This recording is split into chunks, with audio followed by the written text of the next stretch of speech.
ಬ್ಲೌಸಿಗೆ 32 ಇಂಚಿನ ಕಪ್ಸನ್ನು ಹೇಗೆ ತಾಗಿಸುವುದು ಎಂಬುದನ್ನು ತೋರಿಸಿಕೊಡ್ತಾ ಇದ್ದೇನೆ.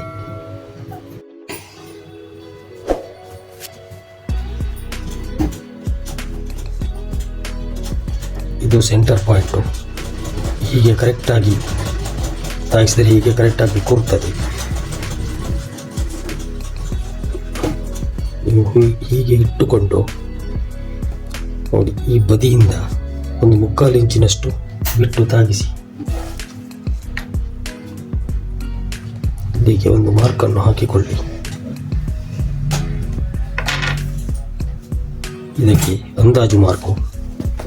ಆಮೇಲೆ ಲೈನಿಂಗಿನ ಮೇಲೆ ಕೂಡ ಇದೇ ಥರ ಮಾರ್ಕನ್ನು ಹಾಕಿಕೊಳ್ಳಿ.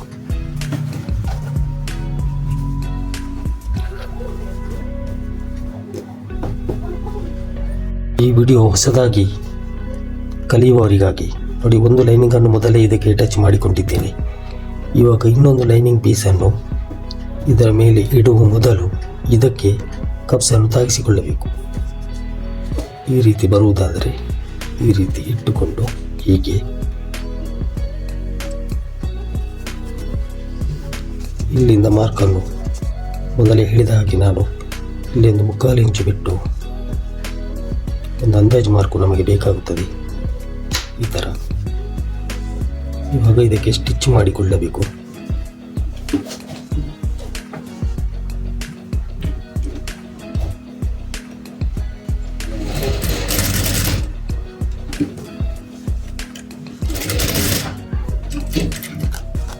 ಅಷ್ಟೇ ಸಾಕಾಗುತ್ತದೆ, 2 ಸ್ಟಿಚ್ ಸಾಕು. ಇವಾಗ ಇದು ಲೈನಿಂಗ್ ಪೀಸಿಗೆ ಕಪ್ಸನ್ನು ಅಟ್ಯಾಚ್ ಮಾಡಿದ್ದೇನೆ. ಇದು ಇದರ ಸೀದ ಬದಿ ನೋಡಿ. ಇವಾಗ ಇದಕ್ಕೆ ತಾಗಿಸಿ ಆಗಿದೆ. ಇನ್ನೂ ಬೇಕಾದರೂ ಒಂದು ಹೊಲಿಗೆಯನ್ನು ಹಾಕಿಕೊಳ್ಳಬಹುದು, ಅವಶ್ಯಕತೆ ಇರುವುದಿಲ್ಲ. ಇದನ್ನು ಈಗ ಇದರ ಮೇಲೆ ಇಟ್ಟು ಹೊಲಿಗೆ ಹಾಕಿಕೊಳ್ಳಬೇಕು. ಹೊಲಿಗೆ ಹಾಕುವುದಕ್ಕೆ ಮೊದಲು ಈ ಡಾಟ್ಗಳನ್ನೆಲ್ಲ ಒಂದೇ ಸೈಡಿಗೆ ಹಾಕಿ ಹೊಲಿಗೆಯನ್ನು ಮಾಡಿ ಅಟ್ಯಾಚ್ ಮಾಡಿಕೊಳ್ಳಿ. ಏಕೆಂದರೆ ಅದು ಆಮೇಲೆ ಒಂದು ಆಚೆ ಈಚೆ ಎಲ್ಲ ಆಗುತ್ತದೆ. ಯಾವ ಕಡೆಗೆ ಇಡಬೇಕೋ ಅದೇ ಕಡೆಗೆ ನೀವು ಇಟ್ಟು, ನೀವು ಯಾವ ಥರ ಇಡ್ತೀರೋ ಹಾಗೆ ಮಾಡಿ ಇದಕ್ಕೆ ಒಂದು ಹೊಲಿಗೆ ಹಾಕಿ, ಇದಕ್ಕೊಂದು ಹೊಲಿಗೆ ಹಾಕಿ, ಇಲ್ಲಿ ಕೂಡ ಈ ಡಾಟಿಗೆ ಒಂದು ಹೊಲಿಗೆಯನ್ನು ಹಾಕಿಕೊಳ್ಳಿ. ಏಕೆಂದರೆ ಇದು ಒಂದು ಸಲ ಅಟ್ಯಾಚ್ ಮಾಡಿದ ಮೇಲೆ ಮತ್ತೆ ಪುನಃ ಬಿಚ್ಚಲಿಕ್ಕೆ ಇಲ್ಲ. ಅದಕ್ಕಾಗಿ ಈ ಎಲ್ಲ ಡಾಟ್ಗಳನ್ನು ಮೇಲಕ್ಕೆ ಇಸ್ತ್ರಿ ಮಾಡಿಕೊಳ್ಳಿ. ಆಮೇಲೆ ಈಗ ಇದಕ್ಕೆ ಹೊಲಿಗೆ ಹಾಕಿ ಆಗಿದೆ.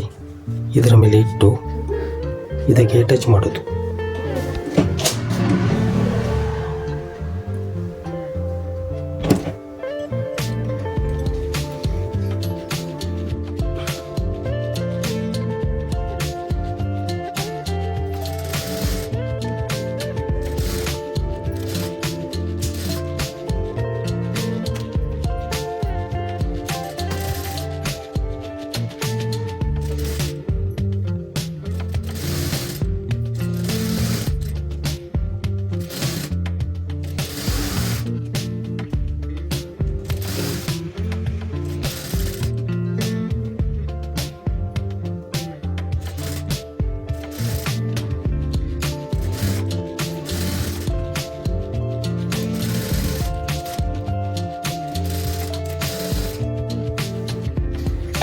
ಇವಾಗ ಇದಕ್ಕೆ ಕಪ್ಸನ್ನು ಅಟ್ಯಾಚ್ ಮಾಡಿ ಆಗಿದೆ ನೋಡಿ. ಕಪ್ಸನ್ನು ಅಟ್ಯಾಚ್ ಮಾಡಿ ಆದ ಮೇಲೆ ಕ್ರಾಸ್ ಪಟ್ಟಿಯನ್ನು ತಾಗಿಸಬೇಕು. ಮೊದಲೇ ಕ್ರಾಸ್ ಪಟ್ಟಿಯನ್ನು ತಾಗಿಸಿದರೆ ಮತ್ತು ಇದು ಅಟ್ಯಾಚ್ ಮಾಡಲಿಕ್ಕೆ ತುಂಬ ಕಷ್ಟ ಆಗುತ್ತದೆ. ಅದಕ್ಕಾಗಿ ನಾವು ಮೊದಲು ಕಪ್ಸನ್ನು ತಾಗಿಸಿಕೊಂಡು ಆಮೇಲೆ ಕ್ರಾಸ್ ಪಟ್ಟಿಯನ್ನು ತಾಗಿಸಬೇಕು. ಆವಾಗ ಸರಿಯಾಗಿ ಬರುತ್ತದೆ. ಇವಾಗ ಇದಕ್ಕೆ ಕ್ರಾಸ್ ಪಟ್ಟಿಯನ್ನು ತಾಗಿಸೋಣ.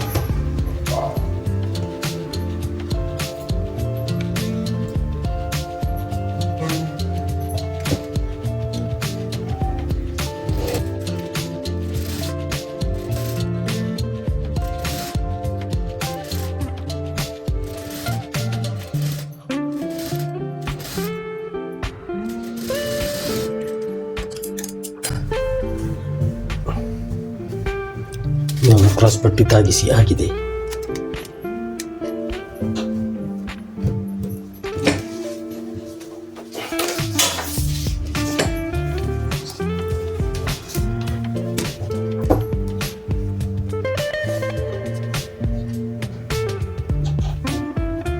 ಇದರ ಕ್ರಾಸ್ ಪಟ್ಟಿ ಲೆಂತು 6.25 ಇತ್ತು, ಇಲ್ಲಿಗೆ 6.25. ಇವಾಗ ಇಲ್ಲಿ ಸ್ವಲ್ಪ ಜಾಸ್ತಿ ಬಂದಿದೆ. ಇದನ್ನು ನಾವು ಇನ್ನೊಂದು ಸಲ ಇಲ್ಲಿ ಹೊಲಿಗೆ ಹಾಕಿ ಅದನ್ನು ಅಡ್ಜಸ್ಟ್ ಮಾಡಿಕೊಳ್ಳಬೇಕು. ಸ್ವಲ್ಪ ಒತ್ತಿದರೆ ಆಯ್ತಿದೆ, ಆವಾಗ ಅದು ಕರೆಕ್ಟ್ 6.25ಗೆ ಬಂದು ನಿಲ್ಲುತ್ತದೆ. ಯಾಕಂದರೆ ನಾನು ಇಲ್ಲಿಂದ ಅಳತೆ ಮಾಡೋದಿಲ್ಲ, ಕುತ್ತಿಗೆ ಇಲ್ಲಿಂದಲೇ ಮಾಡೋದು. ನೋಡಿ 6.25 ಸ್ವಲ್ಪ ಜಾಸ್ತಿ ಉಂಟು, ಅದನ್ನು ಇಲ್ಲಿ ಸ್ವಲ್ಪ ಒತ್ತಿದರೆ ಆಯಿತು. ನಾವು ಮೊದಲೇ ಇದನ್ನು ಕ್ರಾಸ್ ಪಟ್ಟಿಯನ್ನು ತಾಕಿಸಿದರೆ ಹೀಗೆ ಅಡ್ಜಸ್ಟ್ ಮಾಡಲಿಕ್ಕೆ ಬರೋದಿಲ್ಲ. ಅಂದರೆ ಮೊದಲೇ ಕ್ರಾಸ್ ಪಟ್ಟಿಯನ್ನು ತಾಗಿಸಿ ಈ ಥರ ಪಲ್ಟಿ ಮಾಡಿಕೊಂಡಿದ್ದರೆ, ಕವರ್ ಮಾಡಿದ್ದರೆ ಇಲ್ಲಿಂದ ಇಲ್ಲಿ ತಾಗಿಸುವುದು ಕಷ್ಟ ಮತ್ತು ಇಲ್ಲಿ ಅಡ್ಜಸ್ಟ್ ಮಾಡುವುದು ಕಷ್ಟ. ಬ್ಯಾಕ್ ಸೈಡ್ಗೂ ಇಲ್ಲಿ ಅಡ್ಜಸ್ಟ್ ಮಾಡಬೇಕಾಗುತ್ತದೆ. ಆವಾಗ ಇಲ್ಲಿ ಸ್ವಲ್ಪ ಒತ್ತಲಿಕ್ಕೆ ಸಿಗುತ್ತದೆ, ನಮಗೆ ಬೇಕಾದರೆ ಒತ್ತಬಹುದು, ಯೂಸ್ ಮಾಡಬಹುದು. ಈ ಕ್ರಾಸ್ ಪಟ್ಟಿಯನ್ನು ಮೊದಲೇ ತಾಗಿಸಿದರೆ ಹಾಗೆ ಮಾಡಲಿಕ್ಕೆ ಬರುವುದಿಲ್ಲ.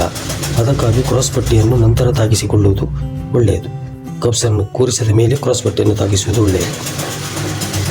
ಅರ್ಥ ಆಯಿತು ಎಂದು ತಿಳಿದುಕೊಂಡಿದ್ದೇನೆ, ನಿಮಗೆ ಅರ್ಥವಾಗಿರಬಹುದು. ಇವಾಗ ರೆಡಿ ಆಯಿತು. ಇಲ್ಲಾಂದರೆ ಇನ್ನೊಂದು ಕಪ್ಸ್ ತಾಗಿಸುವಾಗ ಇನ್ನೊಮ್ಮೆ ತೋರಿಸುತ್ತೇನೆ. ಈ ಬ್ಲೌಸಿನ ಸೊಂಟದ ಸುತ್ತಳತೆ 24 ಇಂಚು. ನೋಡಿ, ಇಲ್ಲಿಂದ ಇದು ಅರ್ಧ ಇಂಚು ಮಾರ್ಜಿಂಗು ಹುಕ್ಪಟ್ಟಿಗೆ, ಇಲ್ಲಿಗೆ ಬಂತು 6.24, 4ನೇ ಒಂದು ಭಾಗ. ಮತ್ತು ಇಲ್ಲಿಂದ ಮಾರ್ಜಿಂಗ್ 1.5 ಇಂಚು. ಇವಾಗ ಈ ಎಕ್ಸ್ಟ್ರಾ ಭಾಗವನ್ನು ನಾವು ಕತ್ತರಿಸಿಕೊಳ್ಳಬೇಕು. ನೋಡಿ, ಇಲ್ಲಿಂದ ಹೀಗೆ ಹಿಡ್ಕೊಂಡು ಇಲ್ಲಿಂದ ಈ ಥರ ಬರುತ್ತದೆ. ನೋಡಿ, ಇಲ್ಲಿ ಡಾಟ್ ಹಾಕಿದಾಗ ಉಳಿದಿರುವುದನ್ನು ಕಟ್ ಮಾಡಿ ತೆಗೆದಾಯಿತು. ಇವಾಗ ಬ್ಯಾಕಿಗೆ ಸೆಟ್ ಆಗುತ್ತದೆ ಅಂತ ನೋಡೋಣ. ಇದು ಇದರ ಬ್ಯಾಕ್ ಸೈಡು ನೋಡ್ಬೋದು, ಇದು ಬ್ಯಾಕ್ ಸೈಡು. ನೋಡಿ, ಈ ಬದಿಯಿಂದ ಇಲ್ಲಿ ನೋಡಿ ಇಲ್ಲಿ ಮಾರ್ಜಿಂಗಿಗೆ ಬಟ್ಟೆ ಉಳಿದಿದೆ. ಇಲ್ಲಿ ಮಾರ್ಜಿಂಗ್ ಇದು ಈ ಥರನೂ ನೋಡಬಹುದು. ನೋಡಿ, ಇಲ್ಲಿಗೆ ಇದು ಮಾರ್ಜಿಂಗ್ ಇದರದ್ದು, ಇದು ಸರಿಯಾಗಿದೆ. ಮತ್ತು ಇದರ ಕ್ರಾಸ್ ಪಟ್ಟಿ ಉದ್ದ 6.25. ನೋಡಿ, ಇಲ್ಲಿ ಕಾಣ್ಬೋದು 6.25 ಇಂಚು. ಇದು ಇಷ್ಟು ಇಲ್ಲಿ ಪಟ್ಟಿಗೆ ಅಂತ ಇಟ್ಟಿದ್ದೇನೆ. ಇದನ್ನೆಲ್ಲ ಫಿನಿಶಿಂಗ್ ಮಾಡುವಾಗ ಸರಿ ಬರುತ್ತದೆ. ಇದು 6.25ಗೆ ಕ್ರಾಸ್ ಪಟ್ಟಿಲಂತೂ ಸರಿಯಾಗಿ ಬರುತ್ತದೆ. ಇನ್ನು ಇದಕ್ಕೆ ಓವರ್ಲಾಕ್ ಮಾಡಿ ಇದರ ಬದಿಯಲ್ಲಿ ಒಂದು ಸಣ್ಣ ಹೊಲಿಗೆಯನ್ನು ಹಾಕಿಕೊಳ್ಳಬೇಕು. ಕಪ್ಸು ಹೇಗೆ ತಾಗಿಸುವುದೆಂದು ನಿಮಗೆ ಅರ್ಥವಾಯಿತು ಎಂದುಕೊಂಡಿದ್ದೇನೆ. ಇಷ್ಟೇ ಇರುವುದು ಇದರಲ್ಲಿ. ಕ್ರಾಸ್ ಪಟ್ಟಿಯನ್ನು ಆಮೇಲೆ ತಾಗಿಸಬೇಕು, ಕಪ್ಸ್ ತಾಗಿಸಿದ ಮೇಲೆ, ಇಲ್ಲಾಂದರೆ ಕಷ್ಟ ಆಗುತ್ತದೆ. ಕಲಿಯುವವರಿಗೆ ಇದು ತುಂಬ ಸುಲಭ ವಿಧಾನ. ಇವಾಗ ಅದಕ್ಕೆ ಓವರ್ಲಾಕ್ ಮಾಡಿಕೊಳ್ಳುತ್ತೇನೆ. ಇವಾಗ ಇದಕ್ಕೆ ಓವರ್ಲಾಕ್ ಮಾಡಿಕೊಂಡಿದ್ದೇನೆ, ಕಾಣ್ಬೋದು. ಇನ್ನು ಇದಕ್ಕೆ ಮೇಲಿಂದ ಒಂದು ಕಿನಾರಿ ಸ್ಟಿಚ್ಚನ್ನು ಹಾಕಿದರೆ ಆಯಿತು. ಇಲ್ಲಿಗೆ ಇದರ ಕಪ್ಸಿದ್ದು ಕಾರ್ಯಕ್ರಮ ಮುಗಿಯಿತು. ಇನ್ನು ಉಳಿದಿರುವುದು ಮಾಮೂಲಿ